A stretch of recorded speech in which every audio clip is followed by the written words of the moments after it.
Your portfolio should be 70% Ethereum, ETH over 10,000. I am hodling the largest. Hey guys, today I'll be joined with Dave Levine, who's an investor slash trader I've been following for many years now, and I've seen this guy literally sell as close to the top as you're gonna get and buy as close to the bottom. He's extremely rational, and that is why I have him on the channel. So hopefully you guys can learn a lot from this video when I do pick his brain. But yeah, if you do enjoy these types of videos, make sure you like and subscribe for more. And yeah, let's get straight into it. So Dave Levine, how did you actually get started in the crypto space? When I saw Bitcoin, I first saw it in 2012, when it was running to like $30. And I was like, well, but no one's using it. I didn't understand the digital gold thesis.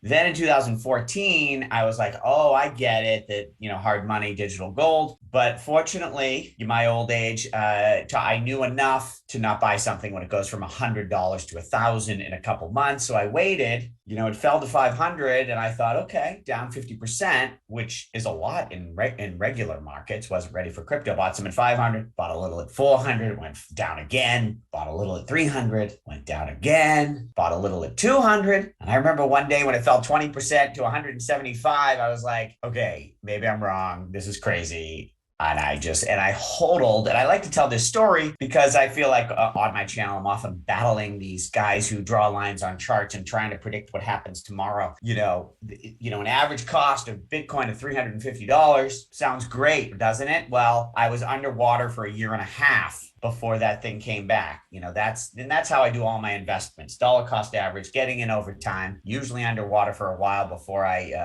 before it goes up. Then in 2017, it started going up, going over 1,000. I was like, what's going on with this thing? And then I looked into it. I was like, wait a sec, there's 1,000 more tokens out there? What is this? And I had already retired from my business. I eventually sold it, but at the point I was looking for something else. I said, you know what I want to do? I just want to study. What's the number 2 token? Study it and then make a YouTube video. What's the number 3 token? Study it. Make a video. I said, I'm just going to do this for a year because I think this is going to be a good education. And literally for a year, all I did was dig in, try to understand and invest. I made some videos. This was 2017. So that was a lot of fun. My thing then, which is similar to now, is like, I like stuff that is real and are the leaders. Back then it was, has it launched and is it decentralized? And it was only Bitcoin, Ethereum, and this stellar lumens, which I made a video recommending it at a penny and a half. The thing just went straight up and went to 90 cents. I was like Mr. Stellar, back then. Yeah, I remember that. I remember your XRP versus Stellar video as well. That one was a pretty big one. Yes. Yeah. Those were fun. And then in 2018, Stellar didn't evolve. That's a whole story. And in 2018, as well as, giving up on Stellar, I, told everyone, let's run back to Bitcoin.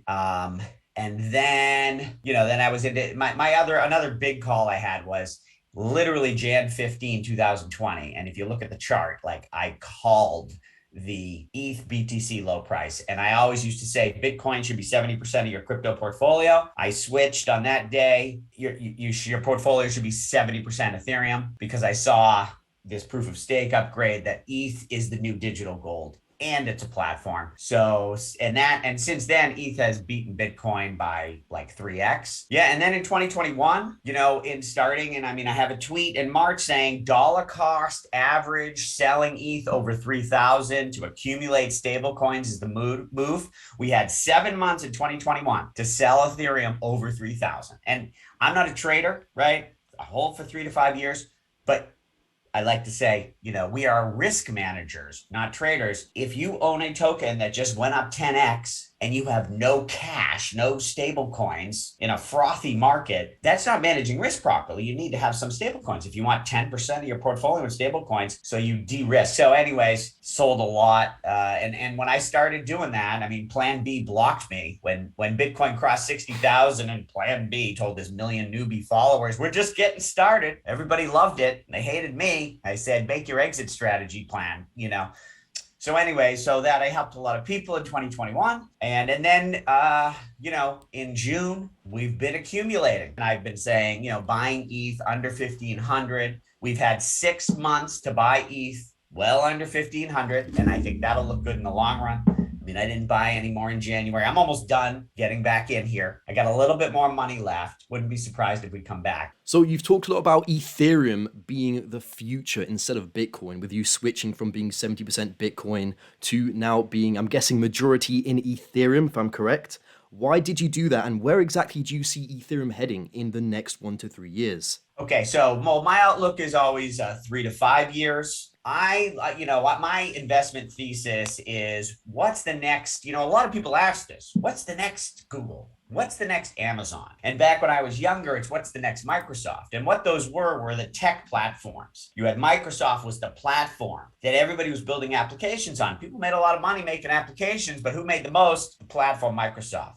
Now you've got Google with their Android platform, and Apple and AWS and Amazon. They make the most money because everyone's building on top of them. The big tech platform is a great place to invest. And it's easy to see who the leader is because you just look at how many users. And so Ethereum is the next big tech platform. But I also love Bitcoin's story, this digital gold. And Ethereum is better digital gold than Bitcoin. I know that is, I 100% agree with you with that, especially with proof of stake as well, and it becoming deflationary. It's all around, in my opinion, just a better store of value. I think it's now more secure and has a lower issuance rate. A lot of people are like, well, they're different. Bitcoin's digital gold and Ethereum, they're just a platform, risky, blah, blah, I don't buy it. And for a lot of people, if you're not in this every single day, digging in the weeds and making and watching your stuff, most people I say just buy ETH. You'll do fine with just that sitting on the beach. And, if you just hold, and when it's insane and your mother and the Uber drivers want to buy it, you sell a little, that's all you have to do. Cool. So you mentioned Ethereum. I know you did a video about your portfolio, but really quickly in this video, could you go over the next 5 coins that you are currently holding and just briefly why you hold those coins? I like to hold market leaders. I'll just quickly say, another myth out there is this idea that the tiny new small things do better than the big leaders. I believe this myth is perpetrated by the manipulators out there with big YouTube followers, because if you want to do a pump and dump and you want to get a bunch of people into something and get them to buy it and then get out when it's high, you need to do that in a tiny coin so you can move the market. But if you look at investing, what was the best stock for social networks? The Facebook, the leader. What was the biggest one for e-commerce platforms? Was it the new tiny? No, it was Amazon. The big guys have an advantage, stay in the lead, and they're usually the best investments. So I look for what's the biggest in each category. So I am hodling the largest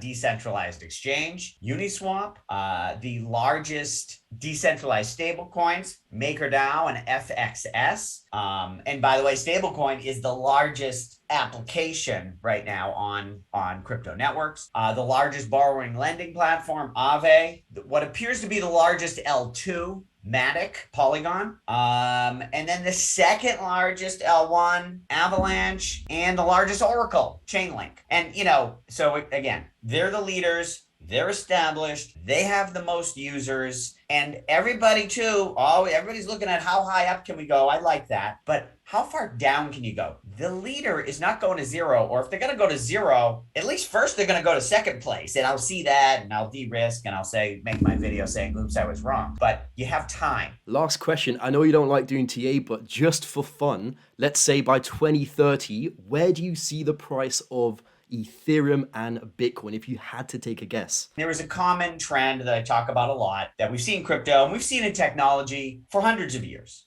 or in new, innovative growth industries. You have the boring low, which goes on for a while, kind of flat. It's not that boring in crypto, but still it's flat. Then it starts to ramp up and goes straight up. You get that crazy euphoric high. We had in 2021. Then you get the crash, and then the next boring low. Each boring low is an order of magnitude higher than the previous. Ethereum was, in the last boring low, was around $250 on average. Yeah, it went to 82, but on average, you had a lot of time to buy it at 200. This boring low, we're at around 1,500. So that's good. That's what I really pay attention to, because that's where you have a lot of time.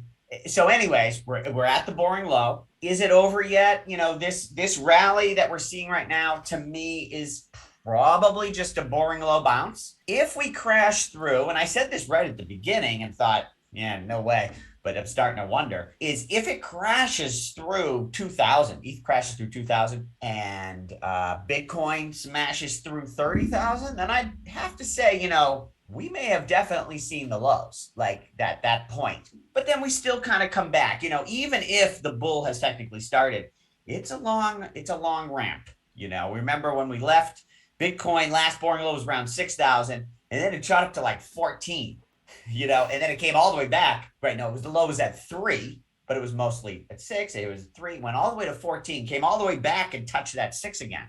So anyways, it's not going straight up from here, even if we've seen the lows. And so I've been buying since June. I'm in. So how high does ETH go? I mean, first of all, ETH over 10,000. I think that the other way I like to say it is, and I called this in Bitcoin. I made a video when that bubble broke with Bitcoin and it broke out. And it broke 10,000 Bitcoin. I said, when it hits 50,000, that's when all the crazy people are going to come out and it gets crazy. So in ETH, it's going to cross 10, and that's when all the morons come. And that's when you want to start dollar cost average selling. How high can it go from there? These peaks in bubbles, it can be anything, because it's also the way we look at it. In 2017, people say, oh, Bitcoin, it went to 20,000. Actually, it was 19,500 for about 5 minutes. You had 3 weeks to sell it like over 15,000. What is that? Is that even anything? Like, who the hell sold it at that price, right? And so I like to look at a longer picture. To me, over 10,000, that's 10x, or 10 or 15 is 10x up from the current boring low. If trends continue, it's there. And, listen, I don't know. We watch things. A lot of it depends on, too, what happens with the central bank. They're probably going to print 8 trillion in the next bailout scene, and the trend continues, but things can change. But anyways, regardless of any of that, my thing is, will a lot more people be using the Ethereum platform in 5 years? Will they be getting a lot more value from it? And will that value accrue to the token? I think the answer to all of those is a screaming yes. And if everything goes down a lot, it'll go down less, and it's a good place to be. In general, too, I've learned, and sometimes the best investments, you're like, I don't know, why would it even go up? I don't get it, this and that. It's just like, if you're in something that the world values and is growing really fast, it's a good place to leave your money.